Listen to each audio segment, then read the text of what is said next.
Hello and welcome to another episode of the Business Spotlight series. My name is Claudia Thompson and today I'm here with Colin Cross, the owner of the Goat Coffee Shops. That's right. We're on top of the location in Wareham, but there is another one over in Poole. Yeah, we have one in Ashley Cross as well, that started it all. Yeah. So, why don't you start by telling us who you are and how you got here? Okay, Claudia, thanks for speaking to me. So I am Colin Cross, I own the Dancing Goat, which started originally in 2009 in Ashley Cross, in a very small. It is small. It still hasn't changed in size. It is still small, and it was quite a risk at the time, a small location. But at that particular moment in time, there were no or very limited coffee offerings in Ashley Cross. And I had just come back from Australia, so I was inspired because one thing Aussies do a lot of things very well, but what they do particularly well is coffee and outdoor pursuits. But anyway, I was there for both. I was windsurfing and I was also drinking lots of coffee and probably quite a lot of wine. And basically, I realised there was a need for it.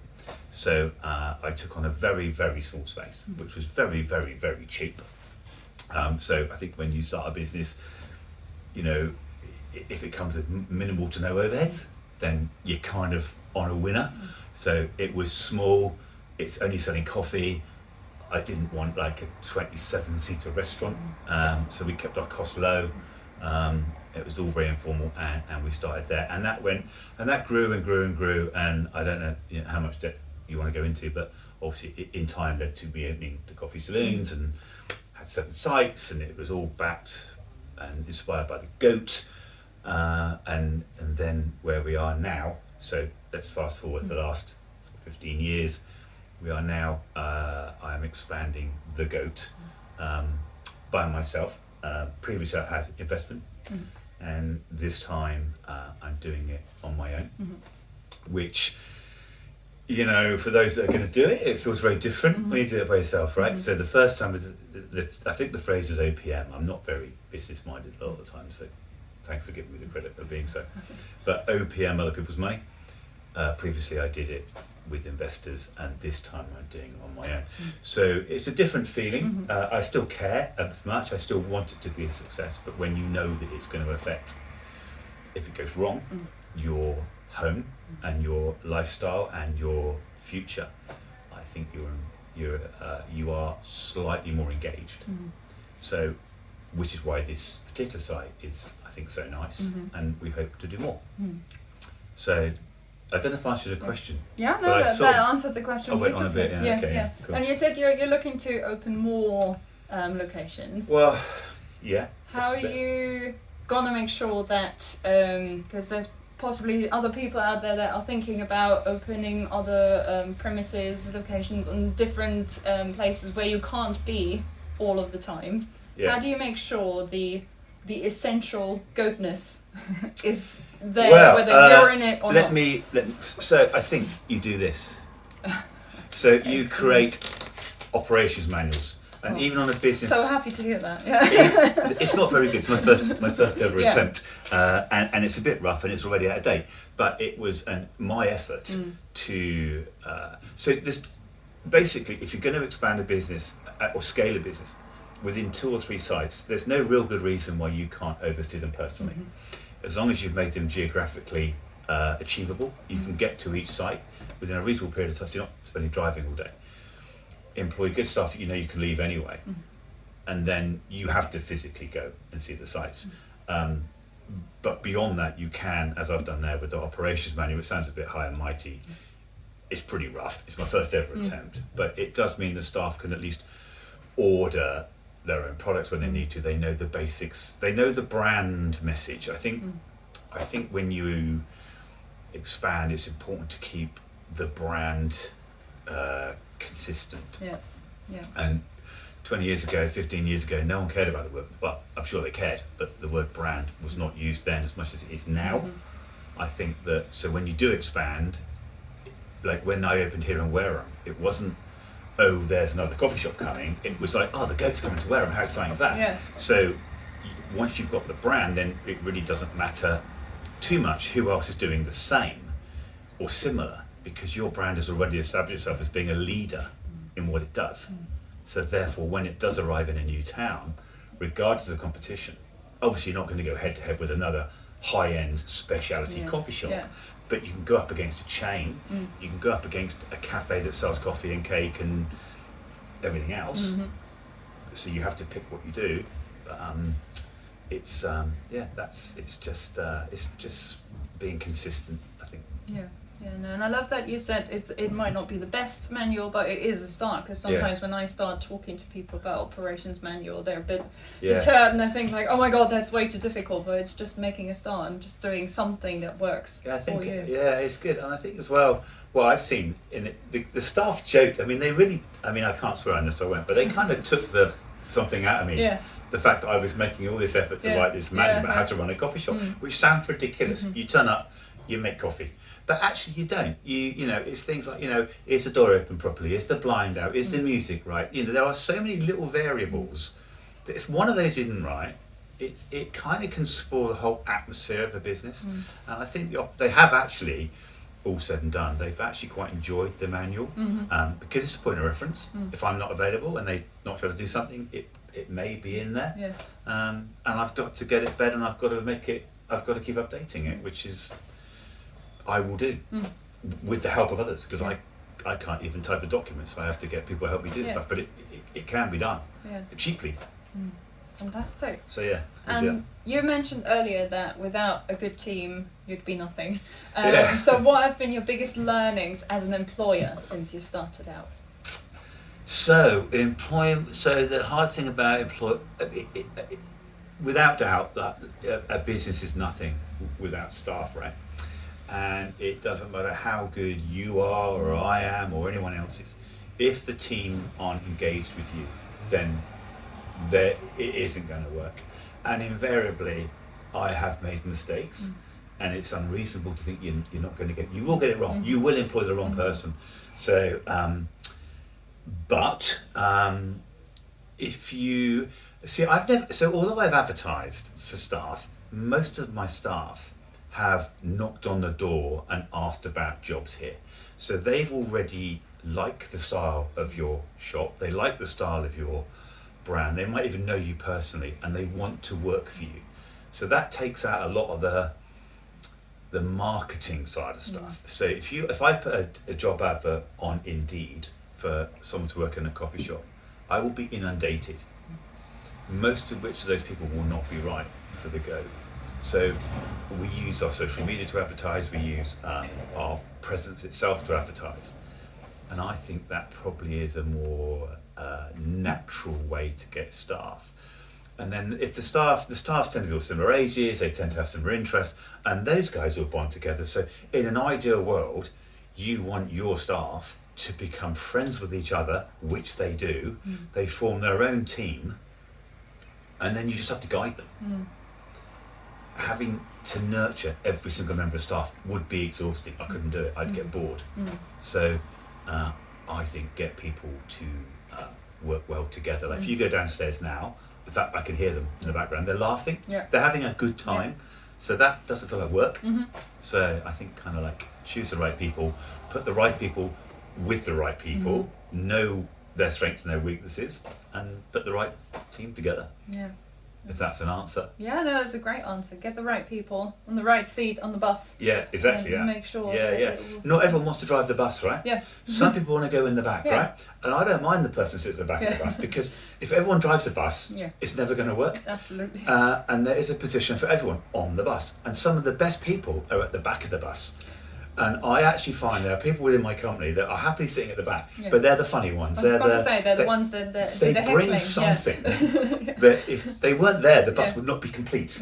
So I think there's a place for everyone on the bus, and there are natural leaders and there are natural people that don't want to lead.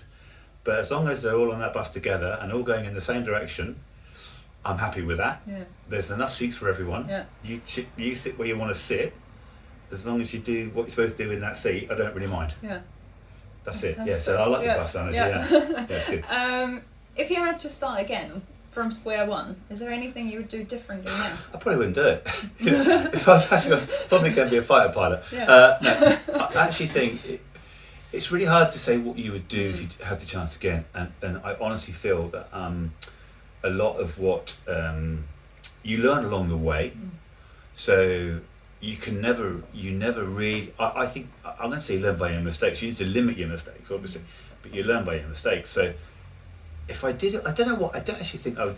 I think I wouldn't change anything dramatically if I had to go back and do it again. That's not to say I've got it right, because I'm not a millionaire and I'm not living in, wherever, Mallorca in my villa and checking my emails now and again. So clearly I'm not overly successful.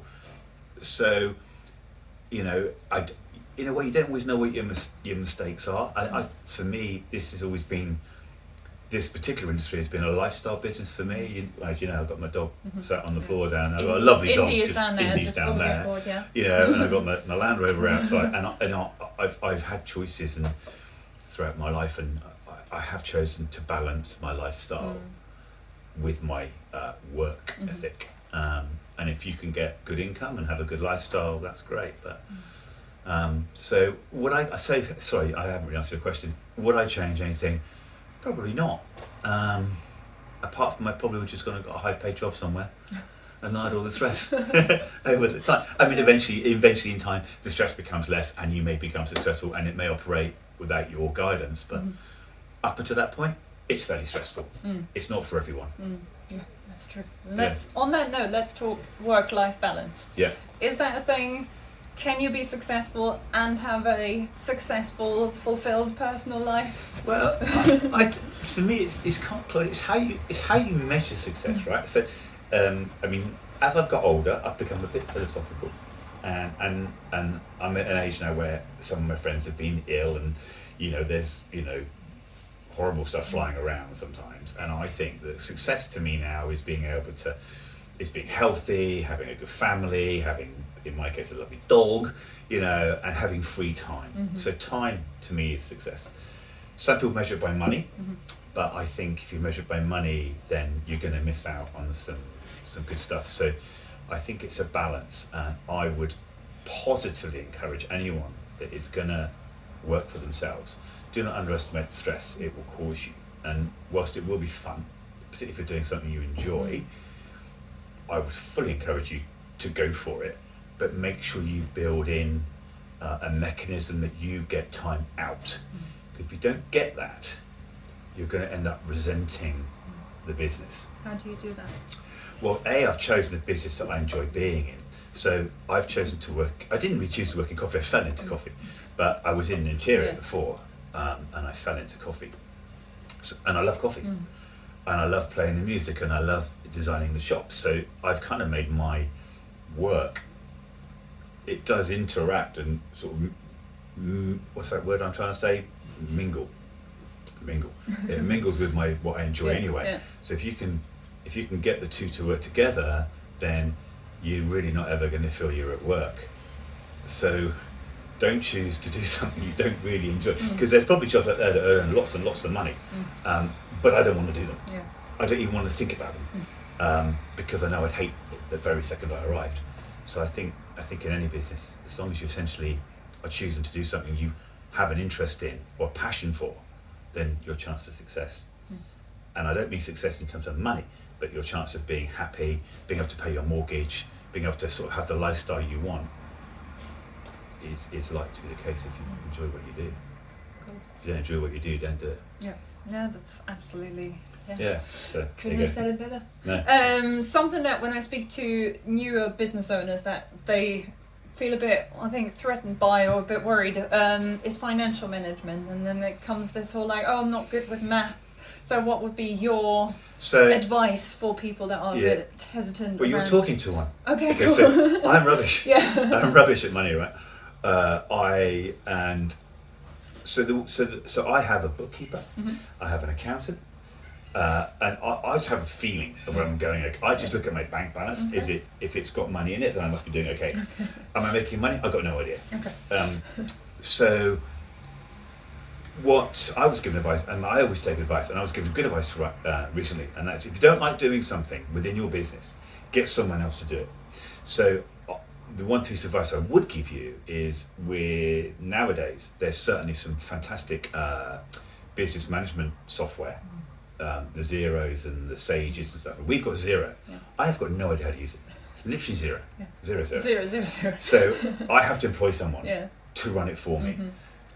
Because I have no interest in it. Mm-hmm. So when it comes to money, I think you've got to have a sense of, if you're investing in a new business, you're going to know that you've got enough to at least start it. And then I think you need, if it's not your thing, I think you need to engage or employ someone, and it will be a cost. It won't be astronomical, certainly for a small business, or £100 a month maybe, to get someone to shadow you on your costs. Because if you don't know how to do it and you don't enjoy doing it, don't do it. Mm-hmm. Get someone else to do it for you. Yeah. And put it as part of the business cost. Yeah. Okay. That would be my advice. Okay. Because Cool. I'm rubbish. Cool. And one more question. What do you think are some common misconceptions that people have about running a business? Common misconceptions about running a business. Well, I mean, I guess you've got to be. What's the misconceptions? I mean, I'm quite a positive guy, so I don't really think too much about the negatives. I just go for it, and touch wood. To this point, I've got through, and I haven't failed in any business to this point, hopefully. And I think the misconception is you're going to earn loads and loads of money. It's going to be really, really easy. So it might be. You might pick a business that's really easy and it makes loads of money, or you might pick something that doesn't. So I think I get back to my points earlier. Really, is that just make sure it's something you enjoy, and then you're more likely to be successful, and you won't have to consider failure anyway. But be prepared to fail. I mean, I'm not pessimistic, I'm optimistic, but I also, even when I open this shop, this new site, I've already analysed in my head what happens if it goes wrong. Okay. And I have to fold a limited company, I have to this, I have to do that, because it might happen. So I think you have to have a sort of peripheral awareness of, if this goes wrong for me, what effect is it going to have? And I think you just need to limit that damage in your head, at least early on. So if you see signs of failure and they're not recoverable, then you need to know what your exit strategy is, so that you don't ultimately end up living in a cardboard box, which no one wants. No. Although cardboard boxes are quite nice nowadays, and some are quite sturdy, I prefer my house to a cardboard box. Yeah. So I think just bear in mind that you need to have a contingency if it does fail, and if you are risking everything, then be careful of risking everything. There are other ways, through probably people like yourself, to raise money or investment, and take the pressure off yourself. I mean, certainly when I grew the coffee saloons, that was with investment, and it did really, really well for a while. So yeah, just minimise risk, but don't be scared. I mean, it's either that or you go with someone else. And I have to say, where's the fun in that? There is no fun in working with someone else, right? I mean, don't tell my staff that. But as you get older, of course, and most of the staff that work for me downstairs would, if they do listen to this podcast, would not be upset, because they admit themselves they're transient, they're in between jobs, they're looking for their next sort of thing, and it might even be a few of my staff have left and opened their own coffee shops. Okay. So if I've helped them inspire that, then I've helped them on their journey. So crack on. So that's it. Yeah, that's it. Yeah. And now, apart from an amazing chai latte, why else should people come and go to the goat?